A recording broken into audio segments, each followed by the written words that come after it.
XFM News on point.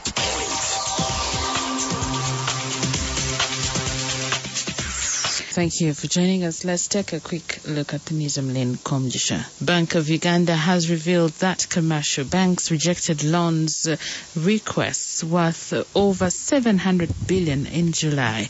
This has been revealed in a report released by the central bank on the state of the economy in the month of September. The central bank says commercial banks received loan applications worth 1.4 trillion Uganda shillings, but only loans worth 711 billion were approved. The bank also notes that the lending rates increased sharply in July 2020 from 19.3% in June to 20.9% July, and this has been attributed to the rise in unsecured lending to individuals and households, as well as lending to the riskier sectors such as agriculture. The bank also says that commercial banks were hesitant in lending to major sectors of the economy due to fear of risks associated with COVID-19. According to Bank of Uganda, Uganda's total public debt stock stood at 56.526 trillion as of June 2020, which is an increase of 20.5% relative to June 2019.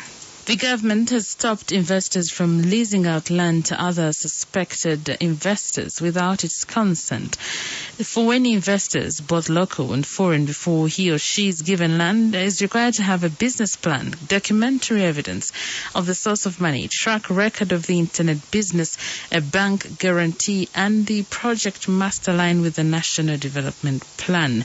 Lands Minister Betty Kamya says the above conditions will stop unserious investors from acquiring government land and end up selling it or subleasing it to other self-styled investors. The purpose of this, as I said, strengthening of the protocols, is to ensure that government land, one, is protected from speculators and land grabbers and land dealers, and two, that the land is used in accordance with government priorities as will be laid out in the National Development Plan, and three, that the intended intention of attracting direct foreign investment is achieved, rather than getting an investor to come here, they get government land, then they borrow money from a local financial institution.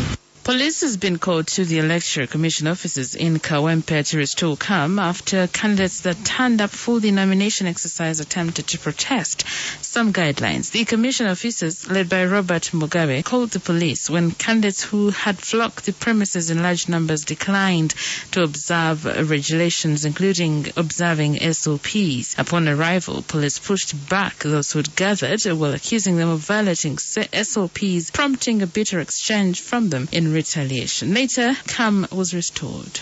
The Deputy Lord Mayor Kampala, Doreen Nyanjura, wants the government to come up with means to reopen Makerere University as soon as possible to enable students to participate in the upcoming general elections. Nyanjura revealed this after she was nominated to contest as a woman councillor at Makerere University at the authority. Nyanjura says campaigns have started at a time when many of the electorates are out of the university due to the lockdown, saying they might be denied the opportunity to participate in the elections. She calls for the reopening. Well, for Makerere, it's actually a very unique situation because, like you all know, most students are not on campus, and with the recent incident of the main building being burnt, it's really very hard for us because the campus is almost out of bounds. So we are moving, doing door to door. We shall continue doing that, and as time moves on, we shall also call upon the government to allow Makereans come back and participate in the forthcoming election because Makereans, like all other Ugandans, have a right to vote. They also have a right to see us campaign. So that is an agenda that we shall ably push for. She's promised to ensure that the recently burnt ivory tower is constructed during her new term of office. The most pertinent issue that I'm going to begin with is the main building, the issue of main building that was banned. Council came up with a committee of 7 people to investigate, to come up with a plan how to rebuild the main building. As we all know that the main building is a signature building. The main building represents our heritage as Makerere University. So my first assignment is going to be that one. In other news this afternoon, Kenyan families will now play active roles in the burial of loved ones who have died from COVID-19 after the authorities relaxed restrictions. Previously, families watched from a distance as health officials in full protective gear took over burials. Health officials now say that bodies of COVID-19 victims do not transmit the virus. The World Health Organization and Africa CDC have not stated whether a corpse can transmit COVID-19, but have updated burial protocols to allow families give their loved ones a decent send-off. Under Kenya's revised measures, health officials will only be present in burials to guide the process and ensure safety. The government admitted last month that previous burial restrictions were quite extreme. In more health-related news, scientists believe they may have made a coronavirus treatment breakthrough after finding a weakness on the coronavirus spike protein.